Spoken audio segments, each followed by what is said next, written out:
Hey, what's up, guys? Welcome to today's video. We're gonna be covering part 2. If you guys haven't already seen the part 1, go check Tom Box MSTTV down in the description box below, where we already covered part 1 with like some of the most commonly played hand traps in the format. We wanted to put you guys out a guide, basically like the ultimate hand trap guide or counter guide Yeah, the to prepare ultimate you guys counter for the guide, extravaganza guys. this weekend.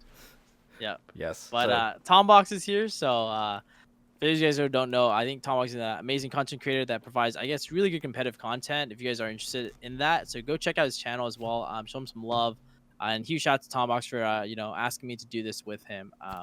So all right. yeah, Thank you. So, this is, I guess I have to say it, Tom Box. Welcome yep, to PAK's channel. And okay, so for this part, we are covering the major disruptions, and we are covering the high impact cards. Some of these cards, like, they are complete turnovers. They could possibly just win you the game. But first off, we're going to be talking about the disruption. Across the top, our roster, once again, Dragon Link, Shaddoll Invoke, yep, or Shaddoll / Invoke. There, I'm kind of grouping all the fusion decks together and all the control decks, like the most common control decks together. So we have Invoke and Shaddoll. We have Eldlich and Dogmatica as one group as well, because they kind of do something very similarly, and they also play very similarly with the back row. And then we have Kit Kat, which are the birds, and dinosaurs. Now, if yep. the segment is popular enough, maybe we'll cover some of the less meta deck, the tier 1.5, tier 2 decks. You know, if you guys smash the like button right now, hit the subscribe, and ding his notification bell. And okay, why don't we just get started here? Yeah, we'll get started, right? So we have DD Crow as our first disruption here Yes. against Dragon Link. So I don't think it's too amazing. It can have some value where if you they activate Chaos Space, you can banish the first target that they dumped with Chaos Space, so that the card that they search off, which is usually the opposite attribute. Well, it has to be the opposite attribute, Hmm. which stops them from playing. But if they open any, like I'm not Shaddoll monster, sorry, Dragon monster, they just link it off near the Striker Dragon, and it's like, well, I just put Yeah, Dark in the Grave. it's kind of mediocre, to be honest, because Yeah. like you're really looking for that really situational spot. If you main deck the card, then there are some areas which you can play. But if you didn't main deck if you don't main deck it, don't side it in, because it's not gonna be that high impact for sure. Yep. Next, I agree. Shaddoll. Okay, what are your thoughts? Ooh, okay. Shaddolls, I think it's amazing. Against Shaddolls, usually their sequencing is to make constructs send like whatever trap they're looking for, whatever spell they're looking for. You crow that, right? Hmm. If and then against like the Invoke Dogmatica, you can crow the Alistair. They do get invocation back. They can invocation back the card back into their deck at Alistair, but you're basically trading a crow into Mechba, which is still like pretty good. I think so. It's like pretty decent. I like the card. The other cool interaction is Crow. If they have Schism up, and they're playing Pure Dogmatica Invoked, generally they'll only have an App Clone and like a random like Titaniclad. You can actually like chain Crow to Schism so that it won't resolve by targeting the App Clone. So there's like cool interactions where I think Crow is like not too shabby. Okay, I think it's fair. Then there's Eldlich. I think Eldlich can get rid of the Eldlich, which is Yeah. obviously one of the high value traits you can get, because that's a boss that they'll never get back ever. Against Dogmatica, not so great. There's nothing really there. I mean, you can Yeah. maybe block the summon of a Maximus, maybe. Yeah. Get At rid of a best, yeah. Titaniclad. Okay, you know what? It's not like outright bad. I mean, there is impact if you do use it at the right time. But overall, I would say it's It's pretty good. bad. Yeah. It's Like I would good for never willingly one, bad side for with the Crow. other. Yeah. Yeah, that's good for one, bad for the other. Kit Kat. Oh, this one is Oh, it's actually really good. So if is they go it? the Fractal Warbler route, it's really good if you hit the Colbat Sparrow. And at that point, they wasted 2 cards, right? Uh, they wasted the Fractal and they wasted the Colbat Sparrow. So they went -2. So for them to like keep playing, they need to open up like let's say a Tri-Brigade name. But even if they do, it won't really matter. Why? Because they only have one name in the graveyard. So they will have to link off the Sparrow into a Karibo. Um, and so, like, at that point, it gets really awkward because if you put Karibo in the extra monster zone and you use Tri-Brigade monsters, that means that when Sigmoric summons, you can only summon it underneath the Karibo, and it messes up all your zoning. So it's like really, really awkward. And then Sigmoric won't point to barrier statues, so it's not untargetable. So like Eldlich can just send it to the grave. So I think the Crow is actually very impactful. You just gotta know where to use it, I think. Okay. No, that's fair. Against Dinosaur, I give it this. I'll give it a. It's good against the Misk Yeah. and get rid of that Misk, which is great. Problem Yep. is, if they're opening the turn with the Misk and if they're holding Gamma, then you're running into a Yeah. worse board than ever. But Yep. ultimately, it's not bad. It's still functioning like it's Mhm. basically functioning much like an Ash or a Gamma, kind of the same Yep. category. They're just getting rid of the Misk before they're able to summon out Animadorn, Archosaur. Okay. Yep. Dragon Link. This is something that you really wanted to talk about here. Dragon Link Oh my versus goodness. Yeah. Thanos So or Fantasme, Fantasme. Thanos, whatever you want to call it. This card is, I think, really good against Dragon Link. So the main reason is that you get to draw 4 cards, and a lot of people like feel like this is an exaggeration, but it's really not. They make Hermetic Seal, there's Summon Striker Dragon, there's Summon LP. That's 3 Link monsters, right? So you go 3+1 based off Phantasma's effect. That's 4 cards you're drawing, right? And it's even more impactful when you're playing blowout cards like Dark Ruler. You're playing cards like more hand traps. So I think it's really, really good for that reason, just being able to draw 4. But not only that, it stops tidying, right? So like it can actually, if they were to tidying your monster, Phantasma can actually discard a card to negate, which is a fact people forget about Thanos. Super So it's very, important very good. for sure. And like I think um the draw 4 that you mentioned, it's not like you're talking about a prosperity where you can only choose one among the things that you show. Remember, you can put back Oh stuff yeah, that was like dead in your hand just to put yep, it back. In other words, you're playing more like a graceful. yeah. It's like a graceful. It fixes your hand. You tailor your hand to like best crack the board, which like is very valuable if you're playing decks like Shadal's. Imagine like being able to draw 4 cards, fix your hand so it's like just Shadal fusion, meltdown, like just straight gas. You know what I mean? Like you're gonna be in a really, really good shape. Exactly. That's super Um, good. Thanos versus Invoked. At most, at most, you're gonna do it for the first summon, and that's basically it. I think yeah. it's the moment they drop the Alistair into the grave into a link, and Mhm. that's really about it. It's not bad. I mean, you're drawing what 2 cards. Two cards. It's Yeah. about 2 cards. I would. Yeah. It's still I would decent. say put it in, right? Because think about it, like there's Winda, that's 2200, and you draw into your side deck, which I think is the most valuable part about Phantasme that people forget, right? Like drawing to your side deck is how you win a lot of like the game 2s and game 3s. Mhm. So if you have access, if you think your Phantasme draws you 2 cards, you draw for turn, so you're drawing 3 cards. So you have like 3 basically draws like out their Mechaba, their Winda, and you can draw into Droplet. There's so many cards. Mhm. So Cosmic Cyclone even, right? So Yeah. um I really like this card. So versus Eldlich, I kind of want to break down the interactions for Eldlich with the Fantasme, because first of all, if you're playing against an Eldlich deck, their odds of going into a link is pretty low. So you dropping Pretty the low, card yeah. is like pretty low. The other hand is that okay for Dogmatica, they need some sort of extra deck monsters to start actually building up their board. In other words, you're likely going to be able to drop it. For against Dogmatica, you're likely going to be able to negate stuff like punishment. It does target Mm. after all, and if you Yep. stop punishment, they don't throw the card into the graveyard. You get to keep your stuff alive. Problem being that if they go Ecclesia into Fleur de Lis, then you lost all of that value. You're going to get run over, which means they can play around you. So in this particular case, Eldlich, you're not going to be able to drop it. Although, Yeah. if you somehow manage to drop it, then yes, you can negate Eldlich from sending your card, but then Eldlich will come back and punch you in the face. So either way, Yeah. you're losing at the end of these trades, even though you have interactions. So is it worth the trade? I'd probably give it a this. Yeah. It's probably not too because like think about the cards you're drawing with Phantasm, right? Like cards you want for Eldlik. You want Lightning Storms, right? That's Yeah. dead if Phantasm is on the field. So Yeah, yeah, it's I like agree. it's not really that great, but it does have the interaction. If you have more to follow up, then it starts to become a little bit more situational. Kit Kat. Oh my god, yeah. Another deck that you can draw 3, 4 cards off of. Yes. Anything that So can do I that. yeah, I really like this card. Here's a cool interaction that people might not know. Phantasme says when your opponent special summons a Link monster, except during the damage step. Why is that wording important? Well, it's important because it implies that your opponent doesn't have to just perform a Link summon. They can use effects like Link Rebo in the graveyard, which comes up a lot against like the Kit Kat deck, and you can draw Phantasme on Link Rebo's graveyard effect. Ooh. So there's a lot of really neat interactions that where even if you draw Phantasma in like the turns like 2 and 3s, That's something that I like made sure I took note of when I was playing decks with Fantastical against his deck. That came up, so just keep that in mind. But against the bird deck, generally you want to drop it as soon as possible. And the reason is you don't want to be greedy on drawing a lot of cards, even though I just talked about drawing 3 or 4 cards, because the value of timing hand traps, right? So what I mean by that is an Ash Blossom earlier in their combo is way more impactful than an Ash Blossom later in their combo.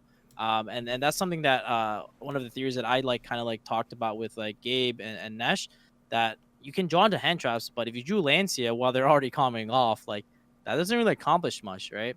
So just keep that in mind. Yeah. And there's other interactions in with the Phantasmays preventing the targeting aspect too. Don't forget about that, because there is the Ancient Warrior. The Ancient Warrior is the biggest one. Yeah, The Ancient Warrior is probably the one that you definitely want to stop. And being able to punch over, I believe you can even you can crash this into the Simorgh. Simorgh. 24. Yeah, you can crash into Simorgh. You got a free statue kill as well before they get the statue. I think there's always a valid point, especially if they go Link Karibo plus like with the statue. Then yeah, you're not punching that statue. You need this card to prevent you from getting bounced, or you need a double swing. So there's like a lot of impact there. Then versus Dinosaur. Okay, let's just. Oh my goodness. Yeah, I mean, I would say they always. There's one. You will always have a chance to drop it before they can make Dolka, right? Because they'll summon a Nemodorn. They have to link it away. The only argument is if you side deck Dark Ruler, you would put it in, to help see your cards. But keep in mind, right, Fantastical at that point, even if it does draw you Lancia, they've already banished Mist, summon a Nemodorn. So it's not that amazing. The only time I would put Fantastical in, it's for seeing blowouts, right? Like Dark Ruler, like I mentioned. So yeah, it's not exactly for its own purpose, but it's you're graceful. You're using it as graceful only, and it won't really serve that much on the board because it's gonna get flipped face down, and you don't outpace Dolka either. Yep. Yeah, there's a lot of it's kind of more like this. it's like meh. It's honestly meh. It just really depends on your side deck and how you set it up. If you main deck it, then okay, well there's your opportunity to dig for cards. Yeah. Ice. Yeah. You have anything to add? Oh my goodness. No, I was gonna say Dragon. Ice Dragon Prison. This is one of my favorite cards I think in the game right now. This card's insane. Yeah, that's a check good. mark. So good. It's ironic that it has dragon in the name, but it's a prison for the dragons. The best. Yeah, it's the best trap card in the game right now. This format. Here's why. I mean, we're gonna talk about all the other matchups, so I'm kind of like giving a sneak peek, but it's good against every deck in the format. Against Dragon Link, why is it really strong, right? Because if you're going first, you just basically do it against a Heretic Seal, right? Just let them play and then do it on their Heretic Seal. The other cool thing about IDP is that it affects their graveyard darks and light attributes, so their levy is like not as impactful. It's just overall it's such an amazing card into the Dragon Link board. And if you're playing like a trap heavy deck, like let's say Trap Eldlich, Heretic Seals can't bounce set cards. So that allows you to just set 5 pass turn and just crack apart their whole board with just like IDP, Strike, Eldlich cards. So it's just a really, really good card into Dragon Link, I think. Yeah. I mean, it is the one card disruptor. Yeah. Okay, I can tell you for a fact, during the Remote Duel Invitationals, when I was playing against Dragon Link with my ABC deck, of course, I main deck Ice Dragons. I bricked super hard. I had 4 traps, and one of them was Ice Dragon's Prison. And I lasted 8 turns in that game with no monsters. No monsters. Yeah. I couldn't die because Ice Dragon's Prison kept on like cutting the combo off, leaving them with a really mediocre board. All I did was set an Ash Blossom and I didn't die. I'm like, okay, well that's pretty interesting. And then I got another Ice Dragon's Prison, which bought me another 2 turns. It's extreme value for what you get out of it. And sometimes you actually just want to keep the monster that you take. Sometimes you just summon a monster to help go for game. Cool interactions with Nib too, right? You can bring back a monster from your opponent. If you Nib your opponent, their token's too big, you can banish your Nibiru and their token, and then keep the monster you summon. Right? There's so many crazy interactions with IDP. It's just ridiculous. This card is so insane. I guess invoked. There's this disruption. I mean, it's like the clear all. I guess against any other matchup. I don't think there's really too much to emphasize on. Against Eldlich, they summon a second zombie onto the board. Eldlich is dead. Like if you're even lucky, they get double yeah. Eldlich, and then It's GG. It's GG. yeah, it's The other cool interaction is if they activate cards like White, you can like summon it from their graveyard. They've activated Sanqui and they already have 2 lures in the grave. You can make sure it doesn't resolve. You can also summon Eldlich and then banish their Conquistadors because they're zombies. So a lot of really dope interactions there. Not much to say. Yeah. Dogma.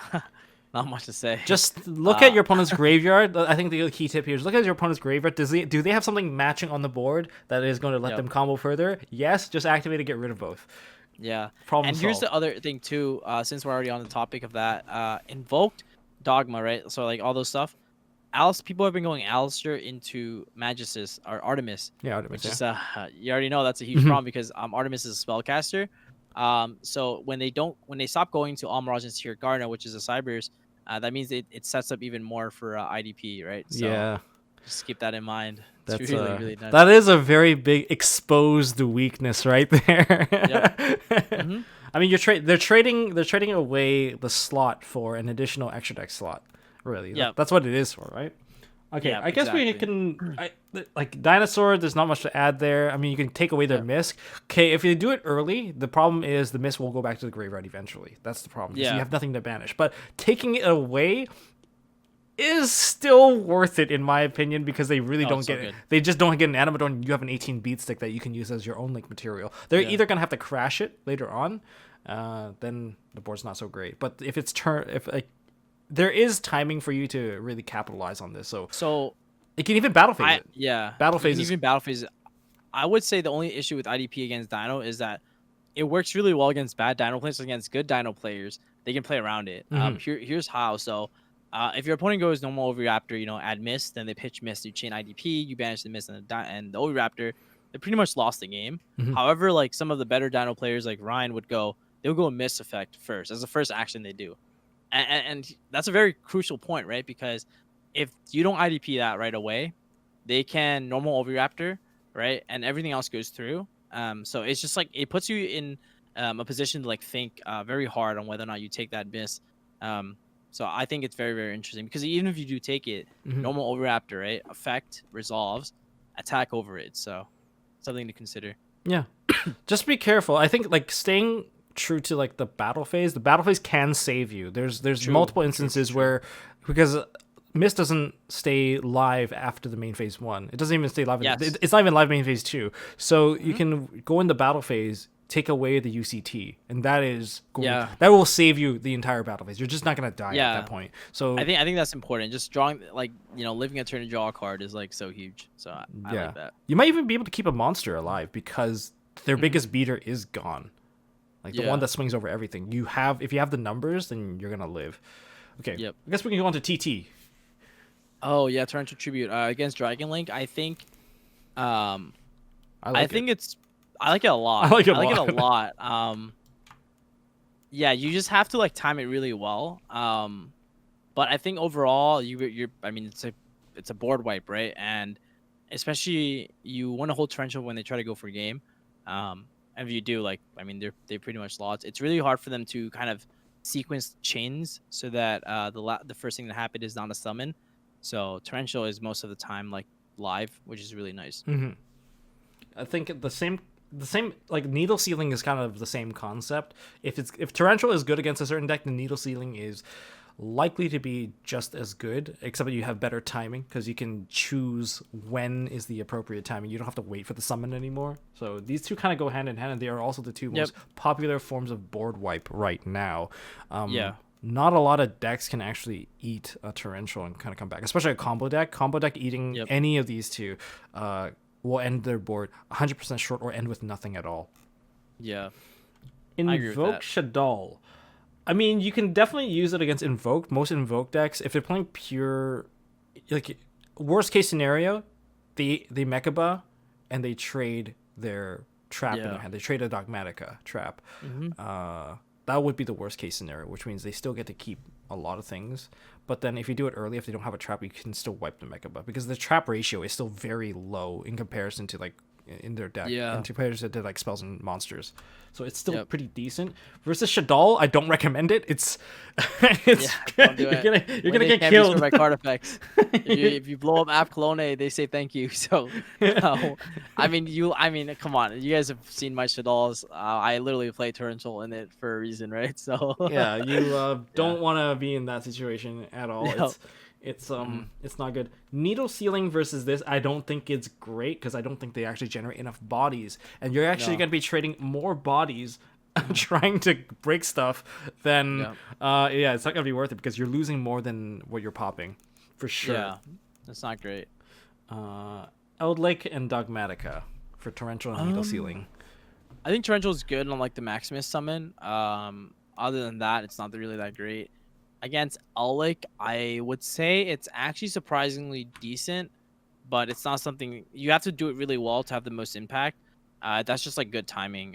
But most of the time it's like okay, to be honest. It's It's like more it's on not great. like if they have an indestructible Eldlich, it puts you on the spot because now you're not clearing everything, and there's still a Yeah. 3,500 beater still on the board that you can't kill, and you're clearing off your own stuff. That means you're trading in damage and life with the moment you activate it. It's kind of iffy, and even if you do torrential them on like Sanguine, they can just summon the Eldlich back from the graveyard. Yeah. It's just an overall kind of It's maybe. meh. Yeah, you mostly want to do it when they start summoning like Aquarels, Sanguines, but I have to double check the wording. It does it miss timing? They won't. They won't miss timing, right? Okay, I gotcha. don't. I believe they won't. I don't think you miss time. I believe. I'm not sure if it's a then or an and if you do. Guys in the comment section, leave it down if like Aquera Yeah. and like Conquistador are they then destroy or are they and if you do destroy. Yep. Like just let us know. Or is it and? Who knows? Then there's Kit Kat. Okay, this one is pretty good. It's pretty good, yeah. It depends whether or not they set up Rendezvous. If they don't, then Torrential's like really good into the board. But if they set up Rendezvous, you just have to be careful. If you're playing a deck like Shaddolls, I would say normal summon your Squamata and definitely hit the wind barrier, and then they'll banish Rendezvous to protect, set the Torrential, and then you Torrential them. That's literally how I win all my matchups against the third deck playing Trap Shaddolls. I go normal Squamata attack and then set Torrential, and then Yeah. they play into it because they only play one Rendezvous. So Now for dinosaurs is kind of iffy because if they go Misk early, there's like nothing you can really torrential, which is kind of why it's like it's not really that great. The only thing you can truly torrential is the Dolka. The Dolka is the one Yeah. thing that you can hit, but that's only if they go into Dolka. Because Yeah. if you already have torrential set, they have a battle phase too. Yeah. It's they don't have to necessarily go into Dolka unless Yep. they're really afraid of your like your hand traps or whatever monsters you've built up. So it's not really that good. It's not that amazing. I No. would say it depends on your deck. If you're playing a deck like Shaddolls that can activate and summon during the battle phase, like you Sinister Shadow Games for a Wendy summon, and you trigger Torrential. You're playing Eldlich where you can like activate Conquistador and then trigger Torrential. Then it can be decent. The other important interaction to know is that Miscellaneous Source, whatever you summon off of it, will destroy the monster at end phase. So that's actually timing for you to if they summon a baby, Oh, that's or great. Petite, right? You Torrential at their end phase, right? Because it gets destroyed at end phase, baby will or Petite will trigger. They usually do this so that they can end with a Pank on top of their board at end phase. And yeah, that's something that's a really good timing for you to Torrential as well. Okay. No, that makes sense. Now, as for needle sealing is good because it generates a lot of monsters, and you actually can you can wait Battle till the phase. battle phase, baby. It's good, and you also have end phase timing. Kit Kat, it's just as good. They generate enough bodies. They generate They generate too many bodies. So many As bodies. for Dogmatica Eldlich, they just don't generate enough bodies. Yeah, I would never play this against them. Yeah. It's and besides, even if you do, again, they'll just summon stuff back from the graveyard. And if it's Dogmatica, they don't generate that kind of monster. They play with traps, guys. Yep. Okay, now we go into one of the more interesting trades. It's kind of like an Ice Dragon's Prison, but a little bit more Yeah. trade based. It's a neg one, but But- people argue this is yeah. the arguably the best neg one we can get. So Yep. Paleo Dinomischus versus Dragon. I really like this card. I think against Dragon it's like decent. I don't think it's amazing, but some of the better targets to hit is Heretic Seal, right? Some of the other good ones are like Well, you're just baiting it, right? But then again, You're they just can't baiting they it, can't yeah. activate it during their turn, so you have to end phase it, or else it's really yeah. pointless. They'll just tag. Yeah, like the thing with Paleo, it's like really good going first. Like going second's like really rough, to be honest. Especially as a trap deck. But I would say like if you're thinking about the lens of like going first with Dynamis, there's a lot of good stuff that you can hit. To be honest, just be careful. The thing with Dynamis is it's very obvious you might have it because if you set 4 cards and you have 1 card in hand, and you didn't set that card, it's most likely you have a Dynamis set. So like Good depending on the read. combo player, they can like have good reads. So I would say it's a really strong card, but it's like okay, yeah. Okay. Okay. Versus Invoke or Shadow, I think it's actually a pretty good card. You can clear off Windows. You can clear off. You can even just get rid of the Alistair in general, and then just Get rid of Alistair, yeah. And this is a kind of a more permanent way of getting rid of Alistair, unless you're Milano and Yeah. the other guy has a second Alistair in hand and just I- keeps going. Yeah, I would say a lot of people they get greedy with Dynamis on Alistair. What I mean by this is they let your opponent go normal summon Alistair, you let them search Invocation, they activate Invocation, then you chain Dynamis.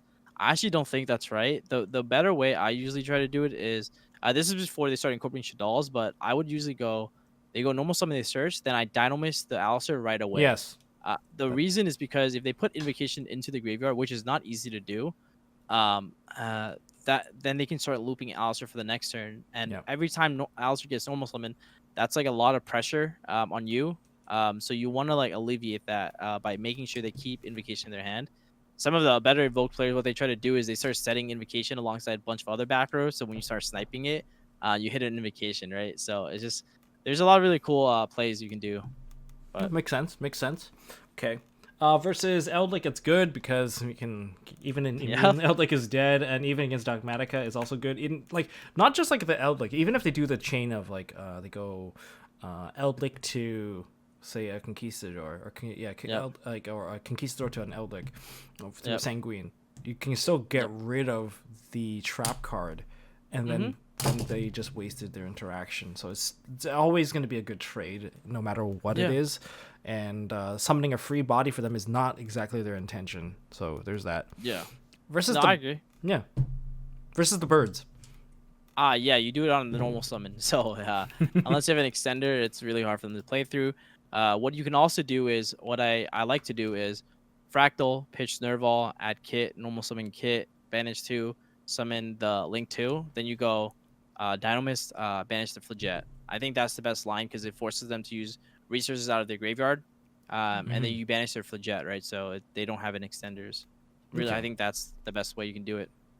Is there any bad timing for this? Like, what if they did have something? Yeah, if they get to Seymour, you're out of there. So you just want to make sure you do it at that timing. The other timing is I'm trying to think. If they open a Fractal Warbler, it's really awkward. It's like really hard for you to, because Warbler was just special. And at that point, the other card was still search, so it's just like it's really rough. I think that's like the best timing if they don't open up the Warbler combo. Okay. Versus Dinosaur, I think it's just still good because they don't really have anything to really hit your back row. I think only one of my opponents have realized that against anyone that says a lot of back row, don't go into the Delca, make the Logia. The Logia will save you. Otherwise, the battle phase is just gonna get cut short. So two things about the Dino matchup with Paleo. First, Paleo is a normal monster, so Lost World can protect it. Another thing is Lost World makes it so you can't Dino miss their monsters. So it's it depends. It depends how cracked the Dino player open, but from what I've seen, they always open up Lost World OV miss. So I usually try to side this card out, but I mean, it has its good uses, but what I try to do is I just start hitting up the field spell.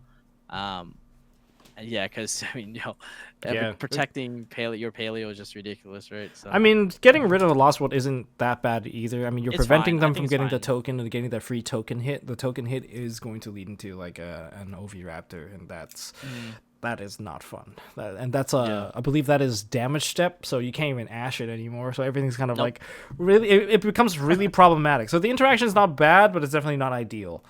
Yeah, it's just Guys, we hit the 30-minute mark. However, okay, I'm sorry bringing you guys back and forth, but I'm going to send you back to Tombox's channel. Thank you for having me on this journey of, this ultimate hand trap guide or counter guide. It's okay, guys. I think you guys can have it a little bit easier because you guys don't have to scrub through a timeline to find out which page is which.